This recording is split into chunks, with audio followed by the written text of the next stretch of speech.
بھاولپور سے Farhana be be صاحبہ پوچھتی ہیں، میرے والد صاحب کے انتقال کے بعد بھائیوں نے وراثت تقسیم کر لی، لیکن بہنوں کو یہ کہہ کر حصہ نہیں دیا کہ شادی کے وقت جہیز دے دیا گیا تھا۔ کیا جہیز کی وجہ سے وراثت کا حق ختم ہو جاتا ہے؟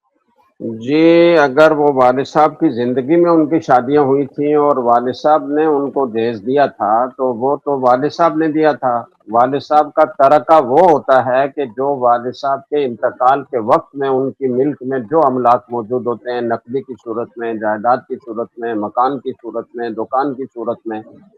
وہ مال میراث ہوتا ہے اور اس میں سب ورثہ کا بقدر حصہ سے شرعیہ حق ہوتا ہے۔ لہذا وہ جہیز میں والد صاحب کی زندگی میں دیے جانے والے سامان کی وجہ سے ان کو میراث کے حق سے محروم کرنا بالکل ناجائز و حرام ہے۔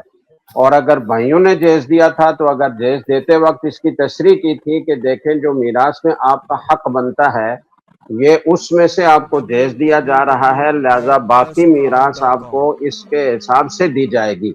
تو اگر جہیز کا مال جتنا دیا ہے ان کو میراث کا مال کہہ کر، میراث میں حصہ کہہ کر ان کو دیا ہے تو اس کا حساب لگایا جائے۔ میراث میں جتنا حق ان کا بنتا ہے وہ اگر جہیز میں پورا ہو گیا تو ٹھیک ہے، اور اگر وہ جہیز میں پورا نہیں ہوا باقی ہے تو میراث میں سے اتنا حصہ ان کو دینا لازم ہے، لیکن یہ اس صورت میں ہے کہ جب جہیز دیتے وقت آپ نے اس کی تصریح کی ہو۔ تصریح نہیں کی تو آپ کی طرف سے تبرع ہے، اور مال میراث تقسیم کرنا بقدر حصہ سے شرعیہ یہ بھائیوں پر فرض ہے۔ اس کے بغیر وہ اپنے طور پر اپنے حق میں اس کو استعمال کریں گے تو حرام اور استعمال کرنے والے اور غاصب شمار ہوں گے۔ سوشل میڈیا پر سب سے قدیم اور سب سے ریلائبل برانڈ درسقرآن.com